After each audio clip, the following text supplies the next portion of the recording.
ورسوله أما بعد فقد قال الله تعالى في كتابه العزيز يا أيها الذين آمنوا اتقوا الله حق تقاته ولا تموتن إلا وأنتم مسلمون.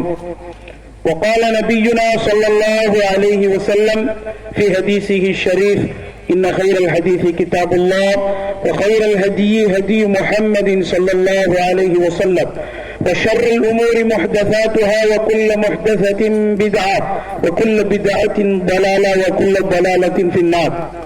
சலாத்தும் சலாமும் அகிலத்தின் நற்குறை அன்னலம் பெருமானார் ஸல்லல்லாஹு அலைஹி வஸல்லம் அவர்கள் மீதும் அவர்களது குடும்பத்தார்கள் மீதும் அவர்களது உத்தம தோழர்கள் அனைவரின் மீதும் மற்றும் இந்த நோன்பு பெருநாள் திகழிலே ஒன்று கூர்ந்து இருக்கிற நம் அனைவரின் மீதும் என்றென்றும் நின்று நிலவட்டுமாக. அஸ்ஸலாமு அலைக்கும் வரஹ்மத்துல்லாஹி வபரகாத்துஹு.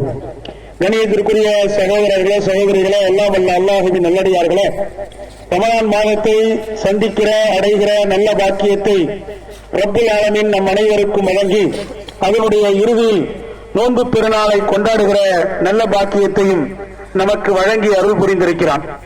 அதுவும் சில சிரமங்களுக்கு அப்பால் திடலிலே தொழக்கூடிய நல்ல வாய்ப்பையும் அல்லாஹ் ரப்புல் ஆலமீன் நமக்கு வழங்கி அருள் புரிந்திருக்கிறான்.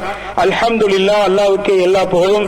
இந்த அறிவுக்காக நாம் அல்லாஹுவை மீண்டும் மீண்டும் அதிகமாக புகழ கடமைப்பட்டிருக்கிறோம். அல்ஹம்துலில்லாஹ், அல்ஹம்துலில்லாஹ், சும்மா அல்ஹம்துலில்லாஹ், அல்லாஹ்வுக்கே எல்லா புகழும். அன்பிற்குரிய சகோதர சகோதரிகளே, நோன்பு இஸ்லாமிய சமூகத்தின் மீது ஏன் கடமையாக்கப்பட்டது என்பதை பற்றியெல்லாம் நாம் பல பயான்களிலே கேட்டிருப்போம். ஏற்கனவே அதை நாம் தெளிவாகவே அறிந்து வைத்திருப்போம். இருப்பினும் அதை பற்றி மக்களுக்கு சொல்லாமல் நாம் கடந்துவிட முடியாது. அன்பிற்குரியவரே, நோன்பு எதற்காக கடமையாக்கப்பட்டது என்பதை பற்றி அல்லாஹ் திருமறை திருக்குர்ஆனிலே பதிவு செய்கிறான். லஅல்லக்கும் தத்தகூன், நீங்கள் இறையச்சமுடையவர்களாக மாற வேண்டும், வாழ வேண்டும் என்பதற்காக என்று குறிப்பிடுகிறார். அந்த இறையச்சத்தை, அந்த தக்வாவை நாம் இந்த ரமலானின் மூலம், நோன்பின் மூலம் அடைந்தவர்களாக இருக்க வேண்டும். அதுதான் இந்த நோன்பினுடைய, ரமலான் மாதத்தினுடைய உன்னதமான மிகப்பெரிய நோக்கம். இந்த தக்வாவை, இந்த இறையச்சத்தை நம்முடைய வாழ்க்கையில் எப்போதும் வழக்கமாக பழக்கமாக கொண்டிருக்க வேண்டும். தக்வா என்னும் இறையச்சம் தான் நம்மை இயக்கும் இயந்திரமாக இருக்க வேண்டும். வேறொன்று நம்மை இயக்கக்கூடாது. நாம் மட்டும் இந்த தக்வாவை அடையாதவர்களாக இருப்போம் என்றால் ரமலானிலே நாம் எடுத்த பயிற்சி சரியில்லை என்று ஆகிவிடும். தக்வாவோடு வாழ்வதற்குத்தான் அல்லாஹ் ரப்புல் ஆலமீன் ஒரு மாத காலம் நமக்கு சிறந்த பயிற்சியை அளித்திருக்கிறார். நோன்பு என்கிற இபாதத்தின் மூலம், ரமலான் என்ற மாசத்தின் மூலம். ரமலான் முடிந்த பிறகு அந்த தக்வா நம்மிடத்திலே தங்கவில்லை என்றால், அந்த தக்வா நம்மிடத்திலே பிரதிபலிக்கவில்லை என்றால், நிச்சயமாக அதனுடைய பொருள் என்னவாக இருக்க முடியும் என்றால், ரமலானில் நாம் எடுத்த பயிற்சி சரியில்லை என்ற பொருளாகத்தான் இருக்க முடியும். அல்லாஹ் அதிலிருந்து நம்மை பாதுகாப்பானாக. அன்பிற்குரியவர்களே, நாம் நம்முடைய நடைமுறை வாழ்க்கையிலே பார்க்கிறோம். ஒரு மனிதர் ஒரு மாதம் ஒரு பயிற்சியை எடுக்கிறார். ஒரு வாகனம் ஓட்டுவதற்கோ அல்லது வேறொரு பயிற்சியோ எடுக்கிறார் என்று வைத்துக் கொள்ளுங்கள். ஒரு மாதத்திற்கு பிறகு அவர் தானாக வாகனம் ஓட்ட தெரியவில்லை என்றால், தானாக எந்த பயிற்சியை எடுத்தாரோ அதை செய்யவில்லை, செய்ய தெரியவில்லை அப்படி என்றால் நாம் எல்லாம் அவரை பார்த்து என்ன சொல்லுவோம்? அவர் சரியாக பயிற்சி எடுக்கவில்லை என்று சொல்லுவோம். அல்லது அவர் எடுத்த பயிற்சி இன்னும் போதாது, இன்னும் அதிகமாக எடுக்க வேண்டும் என்று சொல்லுவோம். அது போன்றுதான் அன்பிற்குரியவர்களே, எந்த நோக்கத்திற்காக அல்லாஹ் ரப்புல் ஆலமீன் இந்த நோன்பை கடமையாக்கினானோ, ரமலானை முஸ்லிம் சமூகத்துக்கு தந்தானோ, அந்த நோக்கத்தை அடைந்தவர்களாக, அந்த நோக்கத்தை முழுமைப்படுத்தியவர்களாக நாம் இந்த நாளிலே இருப்பது அவசியம். இந்த நாளுக்கு பிறகும் இருப்பது அவசியம். அதுதான் இந்த நோன்பு பெருநாளிலே இங்கே நான் சொல்ல விரும்பக்கூடிய முக்கியமான அறிவுரையாக, உபதேசமாக எனக்கும் உங்களுக்கும் இருந்து கொண்டிருக்கிறது. இரண்டாவது என்னவென்று சொன்னால், நோன்பு நமக்கு தியாகம் என்கிற மிகப்பெரிய ஒரு பாடத்தை கற்பித்து தந்திருக்கிறது. இரையச்சம் தக்குவா என்கிற பாடத்தை எப்படி நோன்பு தந்ததோ அதுபோன்று தியாகம் என்ற பாடத்தையும் அர்ப்பணிப்பு என்ற பாடத்தையும் நமக்கு அது தந்திருக்கிறது. அந்த அர்ப்பணிப்பும் அந்த தியாக உணர்வும் நமது வாழ்க்கையில் எப்போதும் இருக்க வேண்டும். ரப்புக்காக எந்த தியாகத்தையும் நான் செய்ய துணிவேன், எந்த தியாகத்தையும் செய்வதற்கு நான் தயாராக இருப்பேன் அப்படிங்கிற அந்த தியாக உணர்வு நமக்கு வரணும். உண்மையில் அன்பிற்குரியவர்களே, நோன்பு என்கிற இபாதத்தை கொஞ்சம் சிந்தித்து பாருங்கள். அந்த ரமலான் காலத்திலே நம்மிடத்தில் உள்ள எல்லாம் குறைந்து விட்டது. நாம் தண்ணீர் குடிப்பது குறைந்து விட்டது, உணவு அருந்துவது குறைந்து விட்டது, நம்முடைய இரவு தூக்கம் குறைந்து விட்டது, நம்முடைய ஓய்வுகள் குறைந்து விட்டது. இப்படி நிறைய விஷயங்களை ரப்புக்காக நாம் என்ன செஞ்சிருக்கோம்? குறைத்திருக்கிறோம், ரப்புக்காக இழந்திருக்கிறோம். அப்ப அந்த இழப்பது அர்ப்பணிப்பு என்கிற மிகப்பெரிய படிப்படையை பாடத்தை இந்த நோன்பு சொல்லித் தருகிறது. இந்த பாடம் நோன்போடு நின்று விடாமல், ரமலானோடு அது மூட்டை கட்டி வைக்கப்படாமல் தொடர்ந்து ரப்புக்காக பல தியாகங்களையும் அர்ப்பணிப்புகளையும் செய்யக்கூடியவர்களாக நாம் மாற வேண்டும். அந்த பாடத்தை இந்த நோன்பின் மூலமாக நாம் பெற்றால் நிச்சயமாக நாம் இந்த நோன்புடைய குறிக்கோளை நோக்கத்தை அடைந்தவர்களாக அல்லாஹ்வால் கருதப்படும். அடுத்த அன்பிற்குரியவர்களே, நாம் ஆழ்ந்து கொண்டிருக்கக்கூடிய இந்த காலம் அது சோதனைகள் நிறைந்த காலம், விஞ்ஞானங்கள் அதிகமாக வளர்ந்த காலம், நவீனங்கள் அதிகமாக வளர்ந்த காலம், அதுபோக கொலைகள், போர்கள், சண்டைகள் என்று அதிகமாக நிறைந்திருக்கிற காலத்தில் இருக்கிறோம். இந்த காலத்திலே நம்முடைய ஈமானை நாம் பக்குவப்படுத்திக் கொள்வதும் அதை உறுதிப்படுத்திக் கொள்வதும் வரக்கூடிய சோதனைகளை, வரக்கூடிய இழப்புகளை தாங்குகிற அளவுக்கு ஈமானிலே உறுதி உள்ளவர்களாகவும் நம்மை நாம் மாற்றிக் கொள்வது மிகப்பெரிய கடமையாக இருக்கிறது. நம்மை நோக்கி அலை கடல் என நிறைய சோதனைகள் திரண்டு வரலாம். சோதனைகள் அதிகமாக வரும்பொழுது ஈமானிலே பலகீனமானவர்களாக நாம் இருப்போம் என்றால், ஈமானிலே குறைந்தவர்களாக நாம் இருப்போம் என்றால் வரக்கூடிய சோதனைகளை நம்மால் எதிர்கொள்ள முடியாது.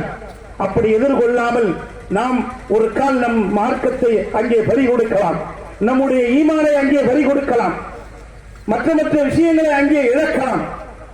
அந்த இழப்புகள் எல்லாம் இல்லாமல் நம்மை நாம் பாதுகாத்துக் கொள்ள வேண்டும் என்றால், நம்மை நாம் சொர்க்கவாசியாக ஆக்கிக் கொள்ள வேண்டும் என்றால், நல்லவர்களாக மாற்றிக்கொள்ள வேண்டும் என்றால், சோதனைகளை எதிர்கொள்ளுகிற அளவுக்கு ஈமானை நாம் அதிகப்படுத்திக் கொள்வது நம்முடைய மிகப்பெரிய கடமையாக இருக்கிறது. அன்பிற்குரியவர்களே, நீண்ட நேரம் எடுக்க நான் விரும்பவில்லை. இறுதியாக ஒரு வரலாற்றை சொல்லி எனது உரையை நான் நிறைவு செய்கிறேன்.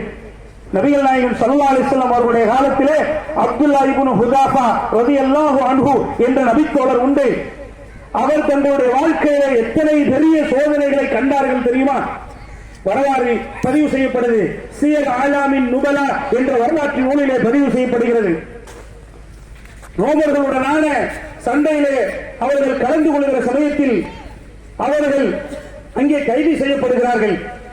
அவர்களோடு சேர்ந்து பல முஸ்லிம்களும் கைது செய்யப்படுகிறார்கள். ரோம் மன்னன் அந்த முஸ்லிம்களை எல்லாம் பிடித்து அவனுடைய அரசவையிலே வைத்திருக்கிறான். அந்த நேரத்திலே அப்துல்லா இப்னு ஹுதாஃபா அவர்தான் தலைமை, அவர்தான் படையை வழிநடத்தி சென்றவர். அவரிடத்திலே கேட்கிறான், நீ நசாராவாக மாற வேண்டும், கிறிஸ்துவ மதத்தை ஏற்றுக்கொள்ள வேண்டும். அந்த மன்னன் கிறிஸ்துவ மதத்தை சார்ந்தவனாக இருந்தான். நீ கிறிஸ்துவ மதத்தை ஏற்றுக்கொள்ள வேண்டும். அப்படி நீ ஏற்றுக்கொண்டால் என்னுடைய ஆட்சியில் உனக்கு சரிபாதியை தருகிறேன் என்று கூறினார். அப்துல்லா இப்னு ஹுதாஃபா ரலியல்லாஹு அன்ஹு அவர்கள் என்ன சொன்னார்கள் தெரியுமா? உண்மையிலே யோசித்து பாருங்கள். ஒவ்வொரு மனிதனையும் அசைத்து பார்க்கிற ஒரு இடம் இது, ஒவ்வொரு மனிதனையும் ஆட்டங்காண செய்கிற ஒரு இடம் இது. எனது ஆட்சியிலே பாதியை உனக்கு தருகிறேன், நீ நசாராவாக கிறிஸ்துவனாக மாறிவிடு என்று கூறினான். அதற்கு அப்துல்லா இப்னு ஹுதாஃபா ரலியல்லாஹு அன்ஹு அவர்கள் சொன்னார்கள், உனது ஆட்சியில் பாதியை என்ன, உனது ஆட்சியை முழுவதுமாக கொடுத்தாலும் சரி, அரபுலகத்தின் மொத்த ஆட்சியை கொடுத்தாலும் சரி, மா ராஜஅத்து மின் தீனி முஹம்மத் தர்ஃபத் ஐனின், முஹம்மது ஸல்லல்லாஹு அலைஹி வஸல்லம் அவர்களுடைய மார்க்கத்திலிருந்து கண் சிமிட்டும் நேரம் அளவுக்கு கூட நான் திரும்ப மாட்டேன். அந்த நேரம் கூட இந்த இஸ்லாமிய மார்க்கத்தை நான் விட்டுட்டு இந்த பூமியில் இருக்க மாட்டேன் என்று அப்துல்லா இப்னு ஹுதாஃபா ரலியல்லாஹு அன்ஹு அவர்கள் பதில் சொன்னார்கள் என்பதை பார்க்கிறோம். இந்த சோதனையோடு முடியவில்லை, அடுத்து தொடர்ந்து சோதனை கொடுக்கிறான். அடுத்து அந்த மன்னன் சொல்கிறான் தன்னுடைய வீரர்களிடத்தில், வீரர்களே, இவருக்கு உயிர் பயத்தை காட்டுங்கள், உலகத்தின் மீது ஆசையை நீங்கள் ஏற்படுத்துங்கள், மரணத்தின் பயத்தை காட்டுங்கள் அப்படின்னு சொல்லி இவரை நோக்கி எல்லோரும் சுற்றி நின்று அம்பை விடுங்கள், எந்த அம்பும் அவர் மீது படக்கூடாது, ஆனால் அவரது உடலை உரசி செல்ல வேண்டும், இதன் மூலம் அவருக்கு உயிர் பயம் ஏற்படணும், உலகத்தில் இன்னும் வாழணுங்கிற ஆசை அவருக்கு உண்டாகணும், அந்த ஆசையினால என்னிடத்தில் வந்து அவர் சொல்லணும் அப்படின்னு சொன்னார். அதே மாதிரி அவர் கட்டப்பட்டார், ஒரு தூணிலே கட்டப்பட்டார். வீரர்கள் எல்லாம் சுத்தி நின்று அம்பை விட்டார்கள். ஆனால் அந்த அம்புகள் அவர் மீது போய் படவில்லை, அவரை உரசிக்கொண்டு சென்றது. ஆனால் அவர் எந்த பயமும் இல்லாமல் அப்படியே நெஞ்சுறுதியோடு இருந்தார். அப்துல்லா இப்னு ஹுதாஃபா ரலியல்லாஹு அன்ஹு எந்த அழுகை இல்லை, எந்த முனகலும் இல்லை, எந்த கவலையும் இல்லை, நெஞ்சுறுதியோடு அவர் இருந்தார். இதை பார்த்து மிரண்டு போன அந்த மன்னன் அடுத்த சோதனையை செய்து பார்த்தான். அடுத்த சோதனை என்ன என்றால், இவருக்கு எந்த உணவையும் தராதீர்கள், 3 நாள் இவரை பட்டினி போட்டு 3 நாளுக்கு பிறகு இவருக்கு மதுவையும் பன்றி இறைச்சியையும் கொடுங்கள், இவர் சாப்பிடுகிறாரா என்று பார்க்கலாம் என்று அதே மாதிரி அந்த மன்னன் செய்தான். அப்துல்லா இப்னு ஹுதாஃபா ரலியல்லாஹு அன்ஹு அவர்கள் அந்த சோதனையில் வெற்றி பெற்றார்கள். அந்த இடத்துல என்ன சொன்னார்கள் என்றால், உயிர் போகிற சமயத்தில் இதை எனது மார்க்கம் சாப்பிடுவதற்கு அனுமதித்தாலும் நீ இஸ்லாத்தை அசிங்கப்படுத்துவதற்காக, கேவலப்படுத்துவதற்காக இதை நீ செய்கிறாய், எனவே இதை நான் உண்ண மாட்டேன் என்று அப்துல்லா இப்னு ஹுதாஃபா ரலியல்லாஹு அன்ஹு அந்த இடத்தில் உறுதியாக சொல்லிவிட்டார். அந்த மன்னன் மிரண்டு போனான், பயந்து போனான். என்ன மனுஷன், என்ன ஜென்ம, இப்படி இவ்வளவு உறுதியா இருக்கிறாரே, இந்த மாதிரி நெஞ்சுறுதியான ஒரு மிகப்பெரிய வீரன் தான் நமக்கு தேவை, இந்த மாதிரியான நெஞ்சுறுதியான வீரனிடத்தில் இருந்துதான் நாம் ஒரு முத்தத்தை வாங்க வேண்டும் என்று சொல்லி இறுதியாக அந்த அப்துல்லா இப்னு ஹுதாஃபா ரலியல்லாஹு அன்ஹு அவர்களிடத்தில் சொல்கிறான், நீ என்னுடைய தலையிலே முத்தமிட வேண்டும் அப்படின்னு.